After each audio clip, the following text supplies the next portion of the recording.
You're not poor because Elon Musk is a trillionaire. You're poor because you make bad choices and because you sit there blaming other people. Can someone explain what's going on here? Someone's lying, and I don't know who it is, because every time I open this app, I am told that groceries are too expensive, gas prices are too high, that the prices of fast food are too high, and they've gone up 1,000,000% in the last 10 years, that it's too expensive to travel, that it's too expensive to do anything when you leave your home. On the other hand, whenever you do leave your house, anywhere you can think of that you can get in line and spend money, yeah, there's a line there. Is the economy really that bad? Or is this all just a huge lie and all for show? Well, let's go ahead and find out because apparently there's two different, totally opposite sides of the spectrum. There's one side that thinks this is just doom and gloom for social media to get attention or because they're lazy. And the complete opposite side is, man, we're struggling and there's the haves and the have nots. So let's go ahead and determine the answer to that question today. Explain what's going on here. Someone's lying, and I don't know who it is, because every time I open this app, I am told that groceries are too expensive, gas prices are too high, that the prices of fast food are too high, and they've gone up 1,000,000% in the last 10 years, that it's too expensive to travel, that it's too expensive to do anything when you leave your home. On the other hand, whenever you do leave your house, anywhere you can think of that you can get in line and spend money, yeah, there's a line there. Doesn't matter where it is. Any fast food joint, any store, anywhere you go, there are people lining up, willingly handing out money to buy whatever it is. Airports, yeah, they're packed. Every plane's full. You go out on the road, there's traffic everywhere. Concerts, sold out. Every possible sporting event you can think of, yeah, it's sold out. From my personal point of view, I have multiple businesses that sell things to people that are not essential, and guess what? They've never done better. I sell retired Lego sets to people for a lot of money, and guess what? They fly off the shelves. I have a supplement business that is for golfers. Okay, it has never done better. I can't keep stuff in stock. As hard as I try, no matter how much I order, I continuously run out of stock. There are two prerequisites before you comment. Number one, if you say credit cards, that is a cop-out and that is not a good enough answer. And number two, if you say K-shaped economy, that is also a cop-out and not a good enough answer. I know people who buy things without credit cards, never used a credit card in their life, and people from every sort of economic class who are spending money like crazy. So again, tell me how, outside of those two things, somehow everyone can afford everything, yet somehow no one can afford anything. Can someone explain what's going on here? Well, to answer that question, it's a very fallacious way you presented it, would be credit cards and a K-shaped economy. No, I'm just joking, guys. I'm just kidding. I'm just joking. But there is an actual realistic answer to this, right? Do credit cards and a K-shaped economy have anything to do with it? Yes, to a degree. That's not the only reason why, of course, right? But we have to be objective here. That is partially why, right? So whenever you look at people that, let's say, are in Section 8, that, those type of people in social welfare, yes, they're probably using credit cards. They're using daddy government funds. They have maybe illegal things they're doing for money. They're doing all sorts of things kind of like not the right way, right? Not the way that you would be proud to go about life, right? So we obviously have those people. Then we have is what we call middle class. Middle class kind of has disappeared throughout the years. Middle class isn't what it used to be. Middle class doesn't have as much purchasing power, and that's just an objective fact. Like, for example, the economy in Florida. The hourly wage in Florida is only like, I think legally it's like 13.25, 13.50. It got increased recently a few months ago. But the point is, your average job here in Florida is paying you like 13 to 17 bucks an hour, maybe, right? And 17 is on the higher end. Now, if you have years of experience, like I'm talking 10 plus years of experience, maybe five, depending on the field, you can make close to six figures if you're in a higher demand field like nursing, tech, something like that. But you're not just going to make that in any field, right?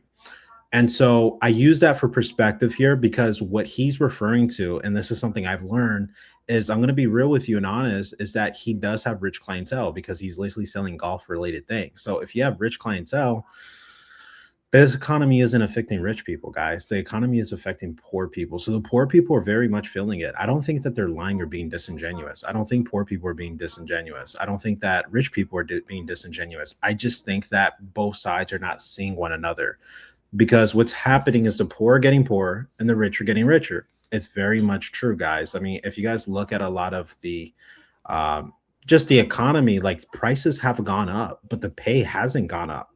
But you know what's happened with like business owners, CEOs, things like that? The amount they pay their employees has stayed the same, if not even decreased. and then their profit margins are at an all-time high. So again, the rich are getting richer, of course, the poor are getting poorer. So like I'll give you guys a quick example of this, like from a practical perspective. Chick-fil-A right next door to me. My Chick-fil-A right next door to me, they pay people $13 an hour. Something like that, maybe 13.50, 14 an hour, right? But just literally, I don't know, 5, 10 years ago, they were paying people $15 an hour at that exact same Chick-fil-A. So I give you guys that for perspective because I remember when I was young, still in high school, I was like, man, Chick-fil-A, it's like it was like a prestigious place to work at in terms of fast food. And when you're in high school, it was like, oh yeah, I'm making 15 bucks an hour. But now it's like they only pay 13 bucks an hour. So they've actually decreased the amount you pay you. And so as you can imagine, as their prices go up, but the amount they pay the employees goes down, the rich get richer and the poor get poorer because they spend more money on things. And then on top of that, it's also really tough because their buying power is less because they also make less money and things cost more.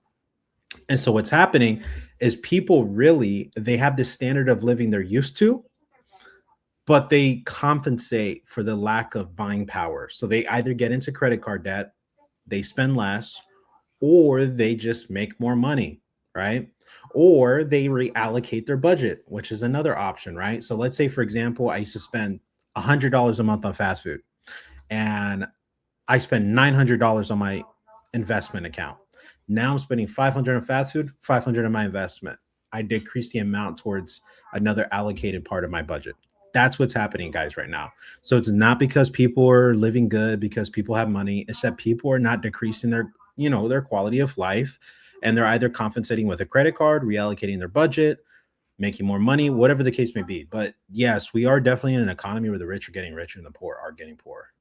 Hey, I do want to hear this other perspective, though. so I was having a conversation with my maintenance man, right? And we was pretty much talking about because I asked, I'm like, bro, why is there so many people moving out? And he's like, bro, everybody getting kicked out. I'm like, damn, why? He's like, bro, ain't nobody paying their rent. And it made me think, like, bro, this economy is getting wicked. It's wicked out here. Like it's spooky. Like prices is going up. Like apartments, 1 bedroom apartments, shoot, like 16, 1700. Especially like I'm in a nice area, so like apartment like 16, 1700. I'm like, so it could be tough on people, especially like if you working paycheck to paycheck, right? And you got kids and you're not making a decent amount of money, it can be really tough on people. And on top of that, we was talking and he was saying like he knew someone that makes 6 figures and he still working paycheck to paycheck. So when he said that, I'm like, hold on now. He making 6 figures and he still working paycheck to paycheck. I'm like, all right, now it's gotta be like he gotta be living above his means because ain't no way you telling me he making 6 figures and he living paycheck to paycheck. But then again, like you never know someone's situation. But I don't know. It's just crazy that you making 6 figures and you working paycheck to paycheck. Y'all let Yeah. me know. Yeah, and I completely agree with him. I see where he's coming from. I feel like that's kind of the issue because people like that kind of distort what the situation is. Because whenever you see someone making, let's say, 300K, I was just seeing a lady on TikTok the other day. She makes $300,000 a year, and she's talking about she lives paycheck to paycheck. You're living paycheck to paycheck because you suck at spending money, and you're very entitled, right? But if someone's making like, let's say, 50K a year, they're not being entitled, guys. They're living paycheck to paycheck. If somebody, let's say there's a couple, they're both making 30K a year each, and that equals 60K, or their equivalent income is 70, 80K. They could still be living to paycheck, especially if they have a kid, even without a kid in a higher cost of living city. Maybe they got student loan debt, whatever the case may be. There's a car bill, whatever the case may be. Again, it's very, very, very, very important that we kind of keep level headed about this discussion because yes, there are people like that making $300,000 a year complaining on TikTok for engagement, views, whatever, just to rant because they're out of touch with reality. But there are many people just like us, like myself included, maybe your father, mother, husband, wife, you're living paycheck to paycheck, and this economy is not easy. Or maybe you're just right above that line of paycheck to paycheck, and maybe you still owe student loans or credit card debt or whatever the case may be, and you're just not where you want to be or where you can be in life. And that's most Americans living paycheck to paycheck, some right below paycheck to paycheck, some a little above paycheck to paycheck. But that's literally what the definition of paycheck to paycheck means, is that you're around that range where you can barely save an extra $100 or $200, or you're barely below it. And the reason I say that is because, let's say, tire goes flat. Guess what? You just spent $200 that day. Just an example, right? So that's why whenever you make just 500 above paycheck to paycheck, you're quite literally still living paycheck to paycheck, because random things come up. Oh wow, the baby needs this. Oh wow, my husband and wife, we need to go to I don't know, we both need to go to work. One of us need to catch an Uber, whatever the case may be. All these random expenses add up.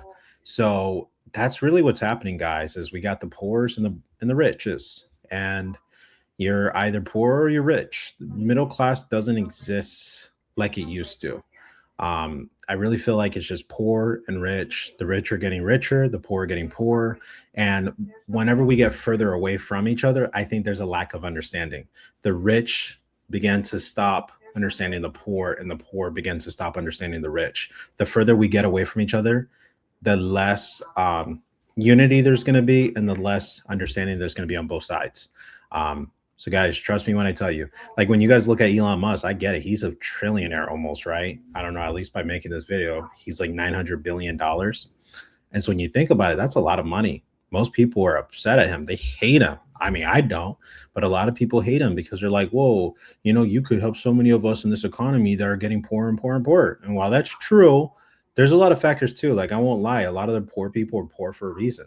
Some of us are not poor for a reason. Some of us genuinely are just still struggling, even though we're working really hard. But a lot of us are also poor too, because we make bad life decisions. So just make sure you're not one of those people. You want to be like me, you're actually trying to better yourself.